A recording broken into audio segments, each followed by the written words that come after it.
Muy buenas noches a todos nuestros seguidores de la fanpage de la Escuela de Gestión Pública de la Universidad del Pacífico. Les saluda Pilar Olivo y en esta nueva edición de Radar Público vamos a contar con la participación de la profesora Noelia Bernal y Carlos Casas, quienes nos van a apoyar y analizar el tema del sistema de pensiones en nuestro país. Carlos, Noelia, bienvenidos. Hola, ¿qué Hola tal, Pilar, Pilar? Muchas gracias. ¿Qué tal? Muchas gracias. gracias por estar aquí con nosotros. Y quisiera empezar con una pregunta muy general acerca del sistema de pensiones, que es un tema que ha estado en agenda durante toda esta pandemia e incluso antes. Noelia, comenzamos contigo. Cómo perciben ustedes como academia el sistema de pensiones en nuestro país? Eh, Mira Pilar, actualmente nosotros tenemos un sistema, digamos, basado básicamente en tres institucionalidades, ¿no? Por un lado tenemos a Pensión 65, ¿no? Administrado por el MIDIS. Por otro lado, un sistema de reparto administrado por la ONP. Y por otro lado, un sistema de cuentas individuales, ¿no? Administrado por las AFPs y supervisado por la superintendencia, ¿no? Y muchas veces, digamos, estos sistemas a veces no coordinan, no conversan, no hay una digamos, coordinación para de una buena política previsional, ¿no? Y eso es una de nuestras falencias, y de hecho hemos, por ejemplo, nos observan desde fuera, ¿no? Muchos académicos multilaterales. Entonces yo creo que esa forma de operar de nuestros sistemas podría mejorar si es que tuviéramos una visión más integral, ¿no? Si pudiéramos integrar el sistema de alguna manera coordinada, ¿no? Entonces yo creo que eso es una de las primeras cosas a líneas generales de nuestros sistemas, ¿no? Que están todavía funcionan de manera desintegrada. Carlos. Así, complementando un poco lo que dice Noelia, digamos lo que hemos visto es que ha costado convencer al Estado. Yo me acuerdo cuando empezó Pensión 65, llegó como Pensión 75 para todos los mayores de 75 y de ahí se fue cambiando hasta llegar a Pensión 65, ¿no? Pero, digamos, costó empezar a pensar en estas pensiones no contributivas, que justamente beneficiarán a grupos que son bastante vulnerables, ¿no? Y que el Estado no ha cubierto durante mucho tiempo. Por otro lado, bueno, la ONP siempre ha estado en problemas. Los usuarios generalmente también se quejan de la ONP. Está obviamente desfinanciada, tiene que ser financiado por el fisco. Y digamos, en las AFPs, el sistema privado, también ha tenido una serie de críticas, ¿no? Y ha tenido una comisión que supuestamente debió introducir reformas y hacerlas concretas durante mucho tiempo, pero no se lograron avances, ¿no? Entonces, creo que todo eso, para ponerlo en contexto, explica por qué hay esta presión, ¿no? Hoy día, por modificar, por cambiar, pero digamos, tenemos que pensar con serenidad estos cambios, para poder tener un mejor sistema, ¿no? Por eso creo que es una buena oportunidad de que no todo necesariamente como estaba funcionaba perfectamente bien, sino que hay espacios de mejora, ¿no? ¿Y cómo vemos este panorama y este análisis en comparación en casos de la región? Noelia. Mira Pilar, ahí un poco también retomando lo que decía Carlos, es cierto, ¿no? Nuestro sistema, recordemos que lo reformamos en los 90s, ¿no? Y también el contexto de reforma fue complicadísimo, veníamos saliendo de una crisis económica, el antiguo Instituto Peruano de Seguridad Social estaba prácticamente quebrado, ¿no? O sea, fue un contexto difícil donde implementamos las reformas. Entonces, luego han transcurrido varias décadas, y mira, 3 décadas, y recién estamos hablando digamos, de una eventual reforma estructural, ojalá que se pueda dar, pero bueno, ya luego hablaremos de eso. ¿Cómo nos comparamos a nivel internacional? Digamos, hay como 3 dimensiones básicas para compararnos. Una dimensión es la parte institucional de la que hablábamos Carlos y yo. Otra dimensión es la cobertura. ¿A cuántos alcanza este sistema? ¿no? ¿Cuántos somos los que estamos dentro del sistema? Y ahí, digamos, el Perú está muy mal parado, ¿no? Estamos entre uno de los países con más baja cobertura de nuestros sistemas contributivos, ¿no? Apenas 3 de cada 10 o algo menos de 3 trabajadores, de 3 de cada 10 trabajadores de la fuerza laboral efectivamente ahorra para su pensión, ¿no? O está en la ONP o está en la FP. Entonces, 7 de esos trabajadores no pertenecen a ninguno de estos sistemas, ¿no? Entonces, pensemos en esos trabajadores como los taxistas, como los señores que trabajan en el mercado, en Gamarra, ya todos ellos no están ni en la AFP ni en la ONP. Y en esos 30 años de reformado del sistema, ni la AFP ni la ONP se han acercado a afiliarlos, han hecho amigables los sistemas para ellos, ¿no? Por supuesto que no todos se van a afiliar, ¿no? Porque hay una cuestión de productividad y de ingresos, pero los sistemas son muy difíciles, ¿no? No están dirigidos, diseñados para ellos. Otra dimensión donde también estamos muy mal parados es en la parte de la suficiencia de las pensiones. ¿Cómo comparas, digamos, a los países? Es qué tan buenas son las pensiones que brindan sus sistemas. Bueno, ahí también estamos muy mal parados, ¿no? Nuestra pensión mínima ahorita es 500 soles, es, digamos, un poquito más que la canasta básica familiar para 2 personas en un hogar. Entonces es muy baja, ¿no? Y no ha sido ajustada en muchos años. Yo entiendo de que hemos tenido poco espacio fiscal, pero bueno, es muy baja. Y si tú ves las pensiones promedios, tanto en ONP como en AFP, son muy bajas, ¿no? Por el lado de la AFP te van a decir, o vamos a escuchar, que son altas las pensiones, pero ahí hay que evaluarlas con cuidado, porque los pensionados actuales de las AFPs son personas que han estado en realidad en los dos sistemas, ¿no? Son personas que antes cotizaron a la ONP, por lo tanto traen consigo el famoso bono de reconocimiento y eso le ayuda a mejorar su pensión. Recién en unos 15 años vamos a poder ver a los verdaderos pensionados de la AFP, ¿no? Los que toda su vida han contribuido a la AFP y las proyecciones que existen, ¿no? Hay estudios que hemos hecho varios académicos, arrojan de que esas pensiones van a ser en promedio 30% del sueldo, ¿no? Tasas de reemplazo del 30%, y eso es bajísimo, ¿no? De hecho, todo el problema que existe hoy en Chile, ¿no? Con todas las demandas ciudadanas que han llevado a un cambio constitucional, digamos, una de las razones es que los chilenos perciben que el sistema les ha fallado, ¿no? Porque las pensiones que reciben los chilenos son sumamente bajas. Entonces, imagínate nuestro caso. Entonces, esa es otra dimensión donde también estamos muy mal parados. Y la tercera dimensión, digamos, para decir que en algo lo hacemos bien, es la parte fiscal. Ahí sí lo hemos hecho bien. Yo creo que ahí hay que felicitar a las personas que han estado haciendo todas estas reformas técnicas desde los 90, porque hoy más o menos en total del sistema no gastamos más del 3% del PBI, entre 2.5, incluyendo pensión 65, ¿eh? Que es todavía chiquita, como bien explicaba Carlos, 2.5 puntos del PBI, ¿no? Entonces, hay países, Chile gasta 4.2% de su PBI, Colombia gasta mucho más, México, ni qué decir. Entonces, yo creo que hay espacio fiscal para hacer mejoras a nuestro sistema, ¿no? Y ahí solamente para terminar y darle paso a Carlos, eh, estas reformas de las que digo en la parte fiscal, en realidad se han dado irónicamente por el lado del Sistema Nacional de Pensiones, porque cuando digamos, hubo la reforma de los 90, el sistema estaba muy quebrado, y una de las razones era porque no se habían hecho las reformas paramétricas que se debieron hacer décadas antes. ¿Qué empezaron a hacer los técnicos? Bueno, desde los 90 hasta la fecha, hemos hecho un montón de reformas paramétricas, corrigiendo estos errores que no se habían corregido antes, ¿no? Hoy, con las reglas actuales del sistema, me refiero a edad de jubilación, tasa de reemplazo, con porcentaje de contribución, etcétera, el Sistema Nacional de Pensiones para un nuevo afiliado es más o menos autofinanciado. Es decir, el nuevo afiliado que ingresa hoy en el sistema más o menos aporta en valor presente igual a lo que va a recibir en valor presente de beneficios. Por lo tanto, no es un costo tan grave para el sistema.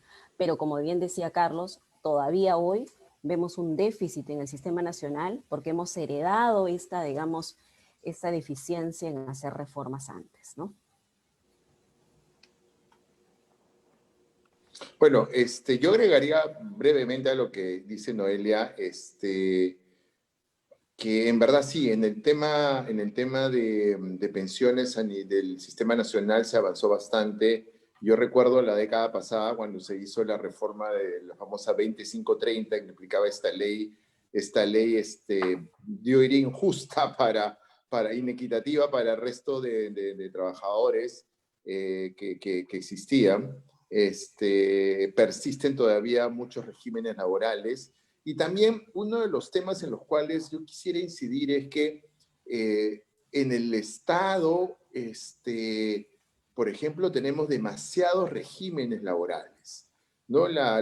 Yo creo que esto del sistema de pensiones también tiene que estar atado más en el largo plazo asociado a la reforma del empleo público. Y ahí también estamos bastante atrasados, ¿no? Porque persisten una serie de, o sea, digamos, que los médicos tienen un régimen, los profesores tienen otro régimen, y entonces en ese caso lo que tenemos es bastante precariedad, ¿no? De hecho, existen personas muy calificadas que son contratadas como CAS, estos contratos de administración de servicios, y que casi tienen muy pocas prestaciones sociales, ¿no? O peor aún, se recurre a lo que es órdenes de servicio, que es la forma de contratar personas de manera rápida y que no tienen tampoco ninguna cobertura de pensiones, ¿no? Entonces, ahí también hay bastante que trabajar, digamos, para evitar tener estos problemas más adelante. Hay que tratar de poner más orden y en el sentido en que, digamos, se unifiquen y se establezca, por ejemplo, incentivos para mejorar el desempeño de los empleados públicos, se puede pensar en mejorar, si es que deciden ellos estar en el sistema nacional o en el sistema que se piense más adelante, puedan tener también pensiones que sean adecuadas, ¿no? Hoy día lo que vemos, por ejemplo, en muchos sueldos de empleados públicos es que hay muchos bonos no pensionables, ¿no? Es decir, por ejemplo, yo trabajé en el sector público y recuerdo que mi boleta, y eso era cuando yo era viceministro, recuerdo, era 15.000 soles lo que uno ganaba de viceministro, y el sueldo básico era 20 céntimos, ¿no? Y sobre eso la boleta tenía como, digamos, 20 rubros más de escolaridad, yo no tenía hijos en ese momento, de un montón de cosas que llegaban a los 15.000 soles. Entonces, al final, claro, es una decisión intertemporal en donde, claro, yo en el corto plazo recibo una buena cantidad de dinero, pero pensando en el largo plazo, nada es pensionable. Entonces, creo que tenemos que también poner orden en eso, ¿no? Para poder evitar estos problemas en el futuro, ¿no? Esto es un poco lo que quería complementar. Y qué importante es también lo último que nos has dicho, Carlos, porque también esa preocupación e importancia se tiene que dar también desde el trabajador. Siento que por ahora, por ejemplo, el tener el ingreso el inmediato, a corto plazo, no nos hace pensar un poco en lo importante que es tener también un ahorro para nuestro futuro, para la vejez, una vez que dejemos de trabajar. Y justo acerca de una de las primeras dimensiones que nos hablaba Noelia, que era la informalidad. ¿Cómo afecta directamente la informalidad en el fortalecimiento y en la eficiencia del sistema de pensiones? Noelia, quizá para ampliar un poco más tu anterior respuesta. Sí, Pilar, mira, eso está asociado con la primera dimensión, ¿no? Nuestra baja cobertura. Y ahí hay, en mi opinión, al menos dos explicaciones. Una es la informalidad, y vuelvo a ella, pero no quiero dejar de mencionar el segundo factor, que yo creo que es el propio diseño de nuestros sistemas de pensiones, ¿no? La propia existencia de una edad de jubilación, de unos años de aportación en la ONP, de la propia aportación, que es 12, 13% de un salario, de que un trabajador no puede aportar un sol, por ejemplo, tiene que aportar como mínimo 10% más comisiones en la AFP, o sea, alrededor de 105, 108 soles. ¿Por qué no pueden aportar desde un sol, desde 5 soles, ¿no? Entonces, esos diseños justamente están hechos para un trabajador formal, un trabajador que está en planilla, donde tienen un salario, un contrato, donde es fácil afiliarlo cuando firman el contrato, donde la recaudación es fácil porque lo hace el empleador, ¿no? La ONP está sentadita recibiendo el dinero, la AFP también. Entonces, esos diseños son los que yo, por ejemplo, creo que también juegan un rol y creo que sí están bajo el control del planificador, digamos, ¿no? Ya sea el Congreso, el MEF, el que sea. Esos diseños son los que, digamos, yo sugiero pensar, repensar para adecuar el sistema a los trabajadores independientes de las microempresas, hacer más amigable, más sencillo el sistema, ¿no? ¿Por qué no pensar en un sistema donde los trabajadores puedan ahorrar desde un sol, para que no puedan depositar su, digamos, su contribución en el grifo o en el supermercado, etcétera, ¿no? Entonces, ese tipo de cosas yo pienso que hay que repensar. Ahora, volviendo a tu pregunta de informalidad, que es otro factor, por supuesto, ¿no? Porque, digamos, si bien puedes flexibilizar el sistema, mejorar su diseño, no vas a avanzar tanto como quisieras si es que no reduces tu problema de informalidad, ¿no? Y ahí yo, digamos, definiría el problema también en dos partes. Una etapa que es el stock de informales y el flujo de nuevos informales. Yo creo que es más fácil atacar el flujo, ¿no? Porque, bueno, son los jóvenes que entran al mercado laboral y ahí, bueno, hay que ver programas de formalización que incentiven a las empresas a contratar de manera formal a los jóvenes, ¿no? Chile, con la reforma de Marcel, sacó un programa de incentivos para formalizar la contratación. El Estado subsidia, me parece que salud y pensiones para los jóvenes entre 20 y 24 años o 25 años y le da directamente ese dinero, digamos, al empleador. No entiendo, no sé bien los detalles, pero la figura está ahí, se puede estudiar y ver en qué medida se puede implementar algo así. Entonces, de esa manera solucionas, digamos, parte del problema que es el flujo de nuevos informales. Y en cuanto al stock, bueno, ahí, digamos, en realidad hay que experimentar. Hay programas, por ejemplo, como el programa de microemprendedor individual, me parece, en Brasil, el programa Simples, que básicamente lo que hacen es reducir en un solo paquete todos los tributos que tiene que pagar el microempresario, ¿no?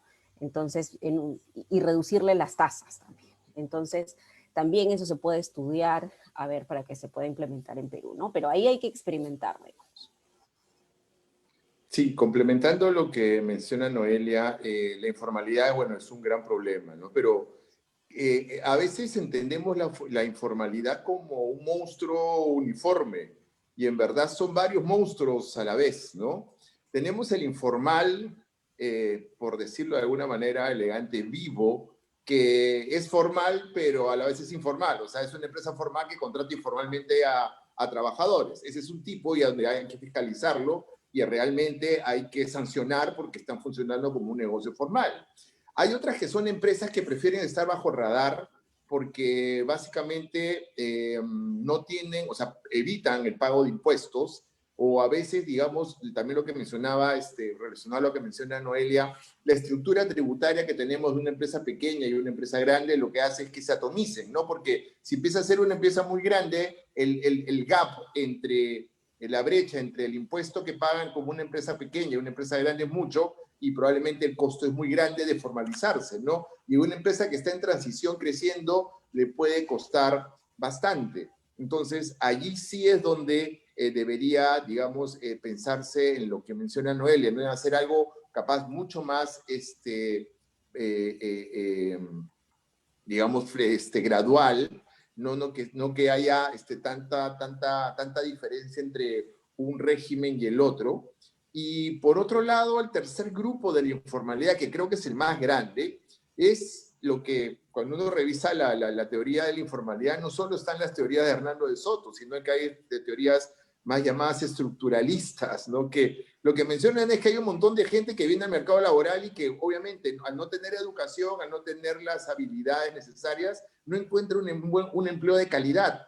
Y esas personas son las que obviamente tienen que salir a la calle a generarse un ingreso, ¿no es cierto? Y allí es donde serían los independientes, en donde también se les debería inculcar e incentivar a que aporten de alguna manera, o en el caso de los más pobres que están en este sector informal, obviamente pensar en estas pensiones no contributivas, ¿no? Pero hay que pensar en distintas estrategias que permitan adaptarnos a este monstruo que no tiene una forma uniforme, sino que es más bien, digamos, deforme. Tenemos que adaptarnos a eso, ¿no? Creo que ese es un punto importante para entender y empezar un debate sobre la informalidad. Antes de ir a nuestra siguiente pregunta, invito a todos nuestros seguidores a que dejen sus comentarios, sus preguntas. Carlos y Noelia están aquí para apoyarnos en toda la explicación acerca del tema del sistema de pensiones. Y quisiera ir irnos un poco más al presente y acerca de cómo influye la percepción que tiene la ciudadanía actualmente del sistema de pensiones en nuestro país con el avance de medidas que se han ido dando en el transcurso de la pandemia, porque creo que poco a poco el sistema de pensiones, tanto AFP y ONP, se han puesto en agenda, se han puesto en discusión, se han puesto en reformas. Sin embargo, el contexto también, estamos en un contexto de reactivación económica, un contexto de un golpe económico muy fuerte para nuestro país. ¿Cómo influye esa percepción que tiene la ciudadanía para el avance de estas medidas? Carlos, ¿podríamos conversar contigo? Sí, cómo no. A ver, definitivamente cuando uno revisa las encuestas, la percepción de la ciudadanía no es muy buena, ¿no?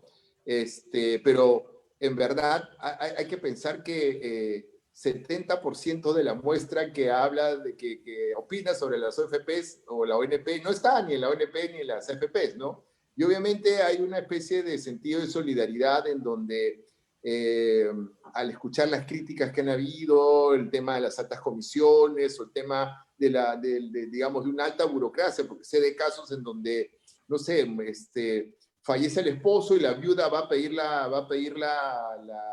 ¿cómo se llama? La pensión, y el trámite es muy engorroso, ¿no? Entonces eso va generando una percepción mala, y encima, con lo que menciona Noelia, que la tasa de reemplazo va a ser de 30%, en la medida que sigamos siendo bastante informales y los sueldos sigan siendo bajos y de baja productividad, obviamente eso está generando esta corriente en contra, ¿no? Pero, digamos, yo creo que la corriente en contra debe aprovecharse para mejorar el sistema, ¿no? No para, digamos, patear el tablero y eliminar las AFPs o esta iniciativa totalmente populista de devolver los aportes a la ONP. Claro, alguien podría decir, oye, un momento, cuando se creó la AFP, si tú tenías más de 4 años aportando a la ONP, eso sí se le pasaba a la AFP, ¿no es cierto? Pero yo que estoy aportando tantos años, o menos de 20 años, no me va a tocar nada, ¿no? Entonces, yo creo que ahí sí habría que guardar cierta, digamos, similitud con lo que ocurrió cuando se creó el sistema privado. Y en verdad, yo recuerdo haber escuchado alguna propuesta de Noelia que no necesariamente a los 20 años, sino pensar en a los 10 años o hasta los 5 años, dar alguna pensión siquiera, ¿no? Para que la gente no sienta que si yo estoy aportando 19 años y no llega a los 20, siento en verdad que me han quitado mi dinero, no estaba aportando un sistema, a un hueco que alguien que se absorbió el dinero que yo deposité y no tengo ningún beneficio, ¿no? Creo que eso es también otro aspecto que tenemos que pensar, y que todas estas cosas, todos estos ejemplos, son los que generan esta actitud no tan positiva de la población, pero que puede llevar a los políticos a proponer soluciones que pueden ser peor que la enfermedad. Yo coincido con lo que dice Carlos, ¿no? Las percepciones actuales, si leemos las encuestas, nos reflejan de un descontento, ¿no? La gente está no contenta ni con AFP ni con ONP, ¿no? Y eso hay que saberlo interpretar, ¿no? Porque, digamos, tanto desde el punto de vista técnico como desde el punto de vista político. Los políticos, por supuesto, van a ver ahí una oportunidad, ¿no? De plantear muchos de ellos soluciones radicales, como se han venido dando, ¿no? Ahora mismo se está debatiendo la devolución del 100% de los fondos de AFP, ¿no? Que es una medida radical, extrema. Hemos salido ya a opinar, ojalá que lo mediten y retrocedan. Entonces, yo creo que justamente hay que hacer reformas oportunas con mirada al ciudadano para evitar llegar a estos extremos. Y eso es una crítica, digamos, que yo amigablemente hago a los que administran actualmente los sistemas. No se ha hecho desde los 90 hasta ahora un proceso de reformas continuas que hagan al sistema amigable y que el ciudadano se sienta parte. En primer lugar, porque la gran mayoría no pertenece. Y en segundo lugar, porque con las demoras que ya habló Carlos de la ONP, con estas pensiones que solamente la gente accede a partir de los 20 años, que no está acorde a nuestra realidad laboral, ¿no? Este problema de que no le devolvían, no le daban, ni le devolvían el dinero, ni le daban pensiones proporcionales, no es de ahorita, eso se discute hace años. Y no hubo voluntad ni de la parte de la ONP ni del MEF, ¿no? Entonces, son problemas desatendidos que hoy en un contexto de crisis se exacerban, pues, y entonces son aprovechados y solucionados, entre comillas, de manera extrema, ¿no? Entonces, a eso me refiero cuando, por ejemplo, digo, hay una falta de política previsional, ¿no? Los técnicos son los que se tienen que anticipar a ese tipo de medidas y corregir lo que se tenga que corregir. Por el lado de la ONP es el tema de esto de las pensiones proporcionales. Por el lado de las AFPs está el tema de las comisiones, ¿no? No se discute mucho, qué bueno que Carlos lo mencione, yo también he salido a mencionar, las AFPs hacen una excelente labor, yo creo que han hecho una muy buena gestión de fondos, ha sido muy buen sistema para un grupo de gente, que son las personas que tienen buenos salarios, perdonen, que tienen buenos salarios, que tienen un contrato estable. Entonces, esas personas van a recibir una buena pensión, pero lamentablemente eso no son la mayoría de personas. Entonces, para esas personas, ¿cuál es la solución? Digamos, ¿qué el sistema qué cosa les brinda? No, simplemente no se dice, no se habla, y las comisiones van a representar, tenemos un estudio que sacamos hace poco con un coautor, donde analizamos cuál va a ser el pago de comisiones que hacen los afiliados a lo largo de su vida laboral. Y por ejemplo, si nosotros evaluamos para un joven que entra hoy al sistema de AFPs entre 20 y 25 años y está afiliado y cotiza el 50% de las veces más o menos y llega a los 65 años, ese afiliado más o menos va a pagar 25% en comisiones de todo su fondo, de todo su ahorro, con los niveles actuales de comisiones por saldo, por supuesto. Si baja esas comisiones, puede llegar a pagar entre el 12 y 13% de su fondo. Por lo tanto, ahí hay un espacio de mejora, ¿no? ¿Cómo hacemos para que esas comisiones vayan decreciendo de manera, digamos, segura? No hay nada que nos asegure que las comisiones bajen. Entonces, no podemos seguir con un sistema, digamos, con esas características, donde un cuarto del fondo de jubilación, que es el ahorro de toda mi vida, digamos, para mis pensiones, se vaya en costos administrativos, ¿no? Entonces, ahí hay que implementar mejoras, por ejemplo, ¿no? Y de hecho, una de las cosas que se discuten actualmente en el Congreso, en medio de estas otras alternativas de devolución de aportes, de fondos, ¿no? que son extremas, se discute una eventual reforma del sistema de pensiones, ¿no?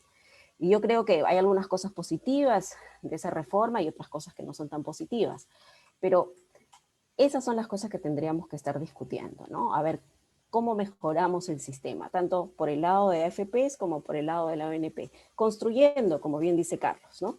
No borrando todo, no inventando la pólvora, sino cómo construimos, cómo corregimos las cosas que no funcionan en ambos sistemas y creamos un mejor sistema amigable para el ciudadano, ¿no? Y que le solucione efectivamente los problemas.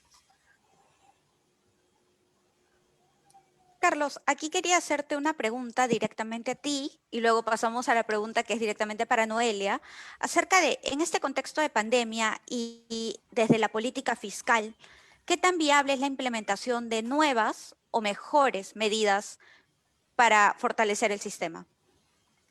A ver, bueno, la situación fiscal que tenemos es bastante delicada, ¿no?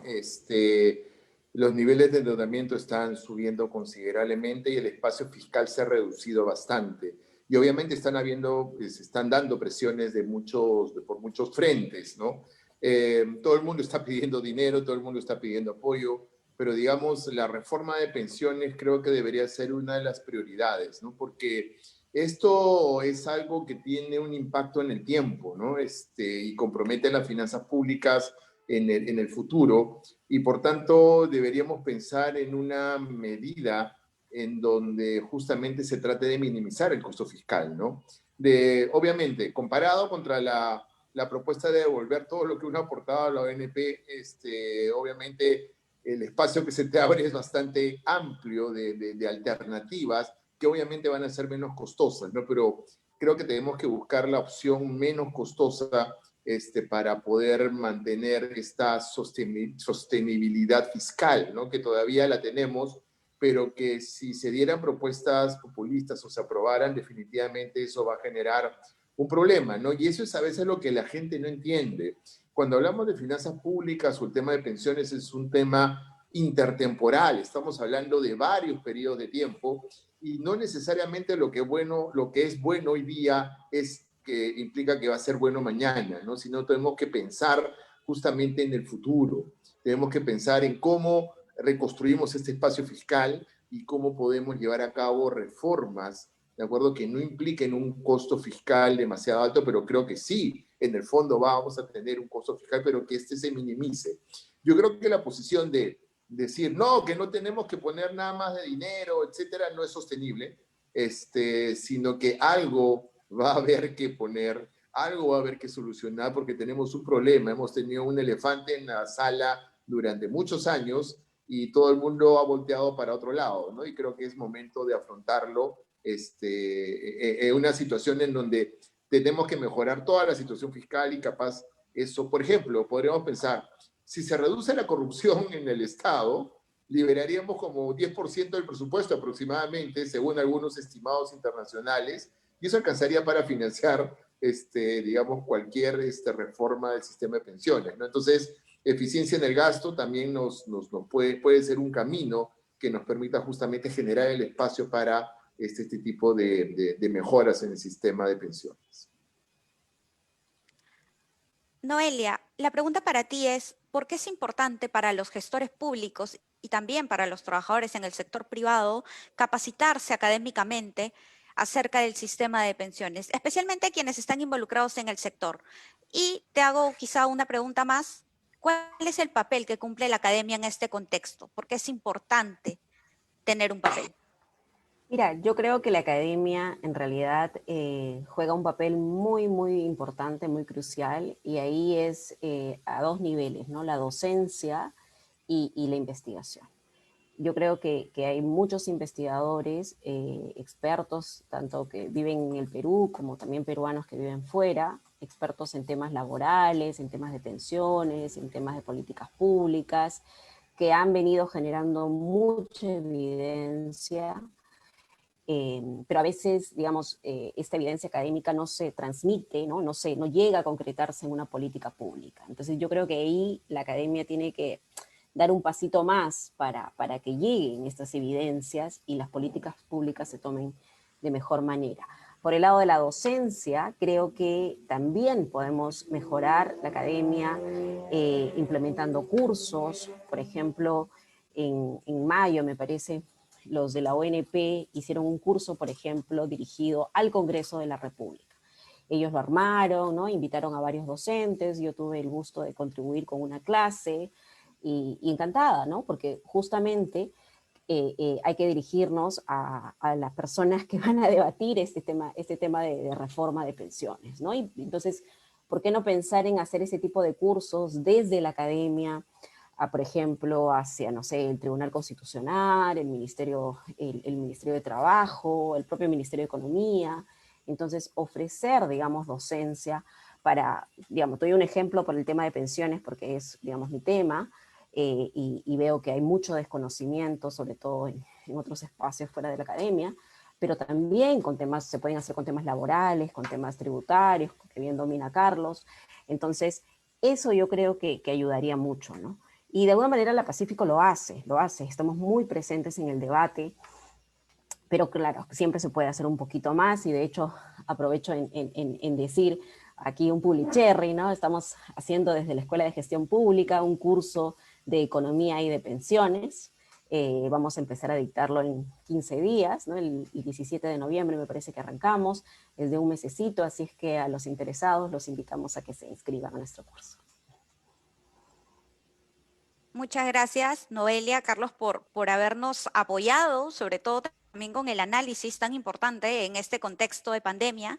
Quisiera pedirles una pequeña reflexión final que vaya dirigido quizá a los servidores públicos, a los trabajadores dentro del sector de pensiones, para poder fortalecer y hacer más eficiente también el sistema en estos momentos.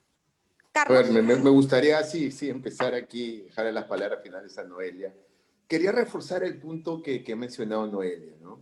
La academia tiene mucho que decir, pero creo yo que desde el punto o desde el sector a veces empresarial no se aprecia lo que hace la academia, ¿no?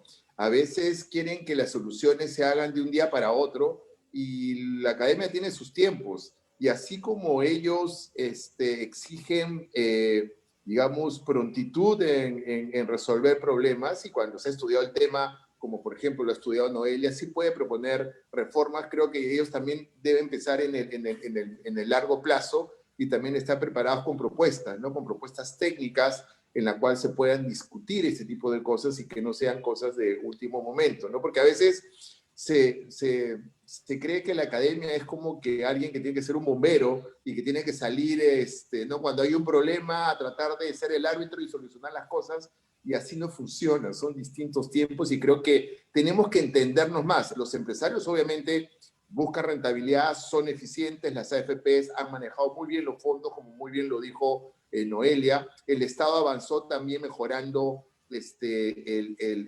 sistema público de pensiones, pero creo que hay mucho más que avanzar y mucho más que hablar, ¿no? Y creo que crear la confianza, ¿no? Porque hoy día lo que tenemos es, y no solo, y se manifiesta en este tema, pero en el país tenemos una desconfianza muy grande, ¿no? Del público hacia el Estado, del público hacia las empresas, de las empresas hacia el Estado. Al final, si estamos en un contexto de esa forma, o sea, así como lo describo, es muy difícil llegar a soluciones consensuadas, que es lo que tenemos que construir, consensos, con evidencia, la academia aportando con lo que tiene que aportar, el sector privado también y el Estado para poder llegar y construir y tener esta evidencia que nos permita avanzar en las cosas.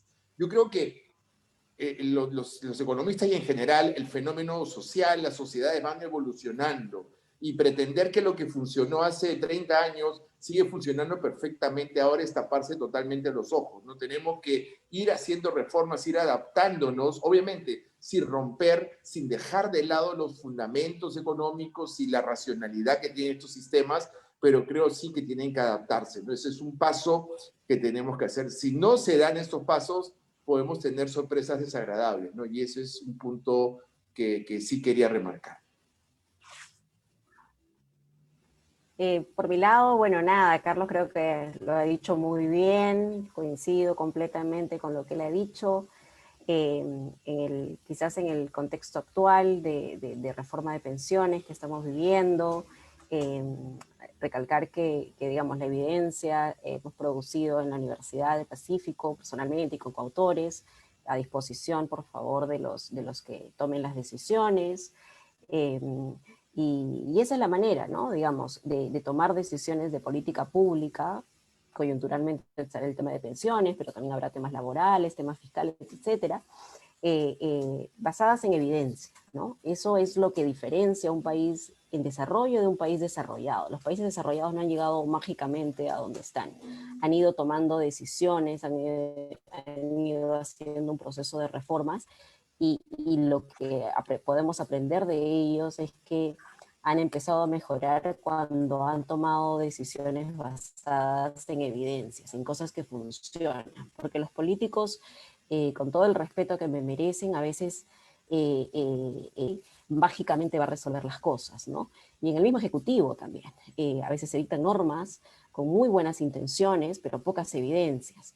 Entonces, yo creo que ahí, si podemos integrarnos un poco más, academia, sector ejecutivo, poder ejecutivo, los que hacen las leyes, etcétera, pues el país va a estar mejor, ¿no? Vamos a acercarnos un poquito más, poquito a poquito, a los países desarrollados. Gracias. Muchas Gracias, gracias a Carlos. todos Gracias, quienes nos Pilar. acompañaron, Gracias, Pilar. hoy en una nueva edición de Radar Público. Nos acompañaron Carlos Casas, decano de la Facultad de Economía y Finanzas de la Universidad del Pacífico, y Noelia Bernal, profesora de Economía de la Universidad del Pacífico y profesora del curso especializado en Política y Sistema de Pensiones de la Escuela de Gestión Pública.